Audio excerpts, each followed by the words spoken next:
সালামু আলাইকুম প্রিয় শিক্ষার্থী বন্ধুরা, আশা করি তোমরা অনেক ভালো আছো। তোমরা যারা মাধ্যমিক উচ্চ মাধ্যমিক শিক্ষা বোর্ডের অধীনে যে সকল শিক্ষা প্রতিষ্ঠানে 2025 সালে এসএসসি পরীক্ষার্থী শিক্ষার্থী আছো, তো শিক্ষা বোর্ড কিন্তু ইতিমধ্যে তোমাদের ফর্ম ফিল আপের যে পূরণের বিজ্ঞপ্তি কিন্তু পাবলিশ করেছে। তোমরা কিন্তু ইতিমধ্যে জেনে গেছো এবং তোমাদের শিক্ষা প্রতিষ্ঠানে কিন্তু নোটিশ অলরেডি চলে গিয়েছে। তো তোমাদের কাছে রিকোয়েস্ট থাকবে ভিডিওটা স্কিপ করে যাবে না, অর্থাৎ এই ভিডিওতে তোমরা স্কিপ করে গেলে কোন কোন বিষয়গুলো তোমরা মিস করবে। অর্থাৎ তোমরা হলো যে তোমাদের ফর্ম ফিল আপ কত থেকে শুরু এবং হলো তোমাদের ফর্ম ফিল আপে কোন কোন গ্রুপে কত টাকা পেমেন্ট গভর্নমেন্ট নির্ধারণ করেছে এবং তোমাদের কি কি ডকুমেন্ট এবং তোমাদের ফর্ম ফিল আপের করণীয় কি, A to Z এই ভিডিওতে জানতে পারবে। তো তোমাদের কাছে রিকোয়েস্ট থাকবে চ্যানেলটা সাবস্ক্রাইব করে রাখো, পাশে থেকে বেল আইকন প্রেস করে রাখো সকল রকম আপডেট পাওয়ার জন্য। তো তোমরা প্রথমে এই নোটিশটা কিভাবে ডাউনলোড করবে? তো এই নোটিশটা ডাউনলোড করার জন্য তোমরা তোমাদের ফোন অথবা তোমাদের যে কম্পিউটার ডেস্কটপ ল্যাপটপ যা আছে সেক্ষেত্রে তোমরা কিন্তু ঢাকা এডুকেশন বোর্ডের মেন ওয়েবসাইট, এটা কিন্তু অলরেডি তোমরা জানো, অর্থাৎ আমি যেখানে কার্সার রেখে দিয়েছি সেখানে কিন্তু এই ওয়েবসাইটটা অলরেডি দেখতে পাচ্ছ। তো তোমরা ওয়েবসাইট আসার পরে তোমাদের ইন্টারফেস কিন্তু এমন একটা চলে আসবে, অর্থাৎ ইন্টারফেসে কিন্তু তোমরা যে এখানে পরীক্ষার বিজ্ঞপ্তি আছে লেটেস্ট নোটিশ, সেখানে কিন্তু তোমরা বিজ্ঞপ্তিটা পেয়ে যাবে, অথবা এসএসসি কর্নারে পেয়ে যাবে, অথবা তোমরা যদি ওখানে না পাও স্কুল সংক্রান্ত নোটিশ সাথে সেখানে কিন্তু পেয়ে যাবে। তো তোমাদের সুবিধা থেকে আমি নোটিশটা অলরেডি ওপেন করে রেখেছি। তো নোটিশে কি বলছে, মাধ্যমিক উচ্চ মাধ্যমিক শিক্ষা বোর্ড ঢাকা অলরেডি ওয়েবসাইটের অ্যাড্রেস সেটাও কিন্তু দেখিয়ে দিয়েছে এবং 2025 সালে এসএসসি পরীক্ষার ফর্ম পূরণ বিজ্ঞপ্তি কত তারিখে তারা পাবলিশ করেছে, 13ই নভেম্বর 2024 সালে তারা পাবলিশ করেছে।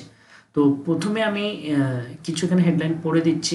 এত দ্বারা মাধ্যমিক উচ্চ মাধ্যমিক শিক্ষা বোর্ড ঢাকার আওতাধীন সকল বিদ্যালয়ের প্রধান ও সংশ্লিষ্ট সকলকে জানানো যাচ্ছে যে ঢাকা শিক্ষা বোর্ডের অধীনে 2025 সালে অনুষ্ঠিতব্য মাধ্যমিক স্কুল সার্টিফিকেট এইচএসসি পরীক্ষা অনলাইনে এই ফর্ম পূরণের প্রয়োজনীয় ফি, ঢাকা শিক্ষা বোর্ডে জমা দেওয়ার তারিখ এবং ফি হারের নিয়মাবলী ইত্যাদি।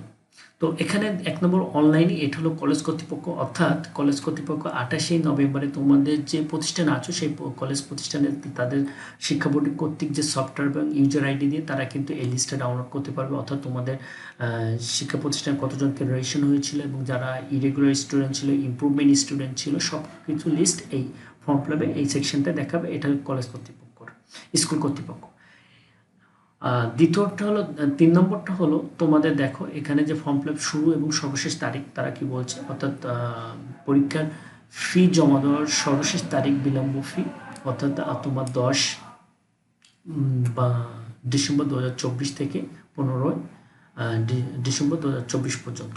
এবং তোমাদের বিলম্ব ফি ছাড়া অনলাইনে যে তোমাদের ফর্ম পূরণ কত তারিখে শুরু, সেটা হলো অনলাইনে ফর্ম পূরণ বিলম্ব ফি ছাড়া 1 ডিসেম্বর থেকে 9 ডিসেম্বর পর্যন্ত তোমাদের ফর্ম ফিল আপটা শুরু, বাকিগুলো বিলম্ব ফি তোমরা এটা দেখে নিও। এবং যদি তোমরা যদি এই তারিখের মধ্যে ফর্ম পূরণ করতে যদি ব্যর্থ হও, সেক্ষেত্রে কিন্তু তোমাদের প্রতি শিক্ষার্থীদের কিন্তু 100 টাকা করে এক্সট্রা ফি দিয়ে ফর্ম করতে হবে।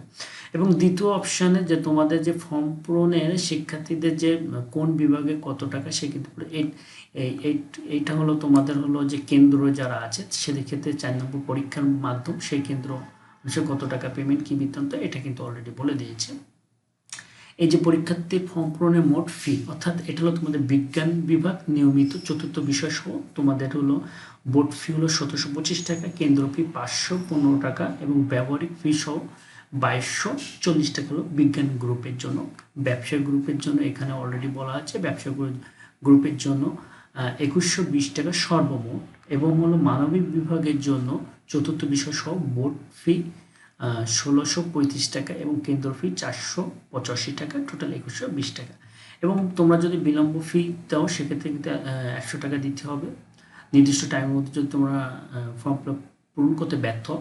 তারপর পরীক্ষার্থীদের বেতন ও সেশন চার্জ 31 ডিসেম্বর 2024 পর্যন্ত পরিশোধ করতে হবে। কোনো পরীক্ষার্থী নবম ও দশম শ্রেণী মোট 24 মাসের বেতন সেশন চার্জ নেওয়া যাবে না। তো তোমাদের এই পর্যন্ত বলে দিয়েছে। আর এগুলো নিয়মিত পরীক্ষার্থীদের ক্ষেত্রে এবং অনিয়মিত পরীক্ষার্থীর ক্ষেত্রে। তারপর রেজিস্ট্রেশনের নবায়ন করার পরীক্ষার অংশগ্রহণ, তারপর রেজিস্ট্রেশনের নবায়ন প্রক্রিয়া, তোমাদের রেজিস্ট্রেশনের যে বয়স না থাকে সেক্ষেত্রে নবায়ন করার প্রক্রিয়া সেটা বলছে। তারপর জিপিও উন্নয়ন, অর্থাৎ জিপে যে কি জিপে কীভাবে কী হবে সেক্ষেত্রে কিন্তু বলছে।